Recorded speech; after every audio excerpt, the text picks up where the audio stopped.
रोम रोम भाइयों सिस्टम पार देंगे। তো গাইস আজকে আমি যাচ্ছি জুতা কেনার জন্য একটা ভাইরাল দোকানে। টিকটকের মধ্যে ওই দোকানটা অনেক ভাইরাল। আপনারা হয়তো অনেকে গেস করে ফেলছেন আমি কোন দোকানে যাচ্ছি। আমি অনেক দিন ধরেই সেই দোকানে যাইতে চাচ্ছিলাম, তো ফাইনালি মার্কেটে চলে আসলাম। আমাদের বাসার থেকে এই মার্কেটটা অনেকটা কাছেই, অতটা দূরেও না, কিন্তু টাকার কারণে এতদিন আসতে পারি নাই। আজকে চলেই আসলাম।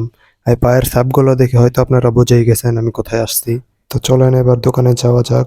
দোকানে চাইয়ে আপনাদেরকে দেখিয়ে দিই কি কি জুতা আছে সেই দোকানে। এই দোকানে তো সবসময় দেখি ভিড় লেগে থাকে, আজকে কিরকম ভিড় আছে না আছে সবই দেখাবো আপনাদেরকে। এই মার্কেটের মধ্যে এই দোকানটাই হয়তো সব থেকে বড়। তো গাইস এই হইলো সেই দোকান। দোকানের মধ্যে জুতার ভালোই কালেকশন আছে, নতুন ব্র্যান্ডের সেই ট্রেন্ডিং এর জুতাগুলো আছে সব কালেকশন এই দোকানে পাওয়া যায়। নাহিদ ভাইকে দেখলাম অনেক ব্যস্ত আছে মনে হয় নাহিদ ভাই। ঈদের আগের বাজার অনেকটা ব্যস্ত থাকাটাই স্বাভাবিক।